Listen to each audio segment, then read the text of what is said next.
All right, thank you much for joining us. We've got Arnold White, Matt White, Nick Herman, Dual Energy on the line with us here today. We're going to talk a little bit about some abandoned orphan wells. I'll tell you, I saw this come from a social media post. One of Arnold White's Dual Energy social media posts had an article listed in Louisiana about some orphan wells, some abandoned wells. I forget the term kind of interchanges from state to state. Depends on who you're talking to. And it's a great conversation to have in the industry. These are problems that are increasing due to the downturn. Some states have good reclamation programs, some don't. So thought we'd check in with Mr. Arnold White to find out kind of what motivated you to kind of prompt that a little bit, that social media post. Have you got an interest in these abandoned wells, I guess? Well, what I have done is I have bought and improved wells over the years. I formerly was a drilling contractor, and I did contract drill wells for other people.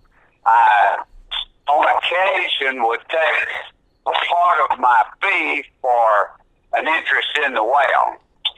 Well, about 30-odd years ago, I sold out and got out of the drilling industry and started strictly buying production.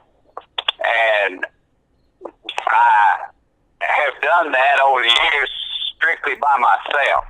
I've done all my paperwork, all my field work. The only thing I hire is where you need contract equipment, which that has restricted what I've been able to do. There's only so many hours in the day and so many miles you can cover.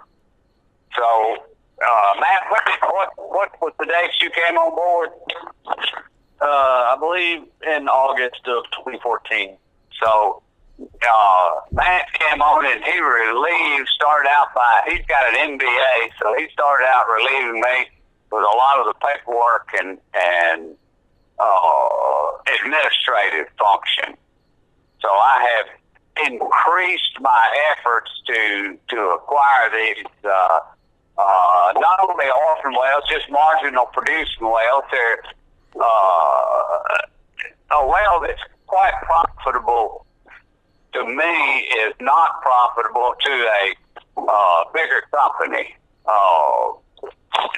Number one, they're not set up to put hands-on, tender-loving care that a lot of these little wells need. Well, I tell you, I understand. I understand this completely. This is actually what my company did. Was during the downturn, we saw all these abandoned and orphaned energy columns and energy features. All the newspapers and magazines and radio stations, they were laying off their energy reporters. And so we found a very good niche for our content to be distributed through there, and kind of reinvented the way that we did our entire business plan. It sounds like you did something very similar, just in terms of the overall business model side of things. You saw a opportunity that a lot of people just couldn't figure out how to do anything with.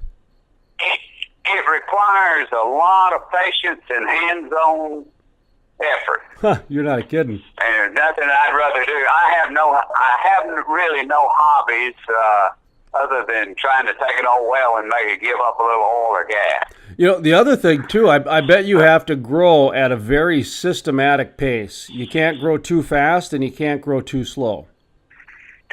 And the thing we loved was the downturn. We were able to make acquisitions that we couldn't even get people to talk to us about, at $100 oil.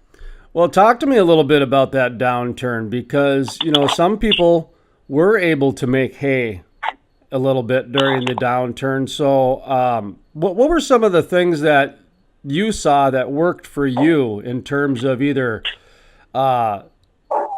trends within these wells, or whether it was adding your son on, that opened up time for you to go out and be in the field more? Just talk to me a little bit about that downturn and how that expanded your business. What it did was just make more opportunities available. well, people would just basically walk away and or practically give away smaller wells. We bought a batch of 23 wells, little shallow gas wells. That there were wells that needed plugging, and there were wells that needed attention. We bought them. Basically, have almost doubled our production from where we bought them, and still have 6 or 7 of the wells to work on. So, just to kind of an example, I bought some little wells south of Bossier City, Louisiana, and they were right in the middle of a producing the deep horizontal wells. Companies such as BHP and the bigger companies. I took my wife out to show her where the wells were on the first trip. We're driving down the road, and her eyes lit up when she looked on the left side of the road where BHP was, and I kind of felt bad, but I had to tell her, honey, we're on this other side over here. The little one's over here. That's us. So, it's just a niche that what you find in our niche are people that have the hands-on field experience, but they don't have the ability to raise funds and or do the administrative or paperwork. So let me ask you this. And, go ahead. Go ahead. I thought you were finished there. Go ahead. No, that's fine. Oh, I was just going to ask you about your customer. It would seem to me that, possibly some oil and gas companies would be your customer, but I would imagine, I was reading some other stories from Wyoming and North Dakota with the Bakken and some of the other abandoned well stories, and a lot of companies went out of business during the downturn, and so these wells just sit there and nobody really owns them. I guess they kind of default back to the state. So do you deal with the state? Are the oil companies? Just kind of talk to me about your customer. I have dealt mainly with other oil and gas operators, strictly through contacts. People, service companies, rental companies such as that will, some of their customers will say, look, I'm done with this well. We're going to, pull your equipment off of it. Well, I've gotten a call and said, why don't you call them and they'll make a heck of a deal on the well. So that's where I have gotten just from industry contacts is where I have not approached the state, mainly because you could acquire more than you could see after, the way I was set up until Matt came on board. And how'd that transition go when you brought on some more people?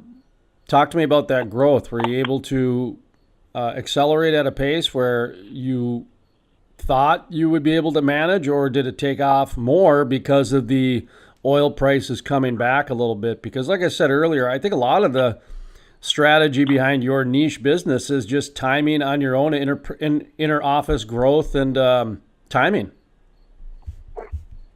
That's it exactly. We and with the opportunities out there, we have is where we are. See, we're very early in our expansion period. We acquired 2 batches of wells, 23 and 26, and we're still reworking a lot of those. We've had a lot of success in we've plugged or sold or gotten rid of the wells that we had no interest in that batch, and we're working forward with the ones we found interesting. So what we did, a plus to this, when you acquire a well, you get the logs, the records. So we take the logs to a retired Schlumberger log analysis, and he evaluates and tells us what or if there's any uphold potential. And he has found some very interesting opportunities for us. There's nothing magic about what we do. It's just hard work and paying attention. So you guys are based in Louisiana, correct? Pardon me? Are you based out of Louisiana? Yes. Which part of Louisiana? I understand. We work East Texas right now and North Louisiana. Okay, that's what I was going to ask you. Where are you located in? I hear there's a lot of infrastructure construction happening in the Lake Charles area. And then what other shale plays do you guys venture out to? No, we have not done any. We're in the whole East Texas area and the North Louisiana. We haven't done anything in any of the shale plays. We've got there's so many productive strata. You start at 1,000 feet and you can find commercial gas wells or oil wells in Louisiana, and from there down to 20,000 feet. No kidding. So, well, even 30,000. So one batch of wells we bought, they're only 2,400 feet deep, but we have found in those wells there's 1,000-foot gas interval that we need to develop. You can drill a 1,000-foot gas well for very little money. The problem being the infrastructure, the pipeline, the compression situations such as that. Well, these are right in the middle of our existing wells. So you just drill a well, lay a line, and you're selling gas. So, our area is just rich with opportunities. People have left a lot of our area. They've either gone down to the deep shale plays or gone to West Texas, various hot areas, and there's less interest in our area and the stuff and left behind.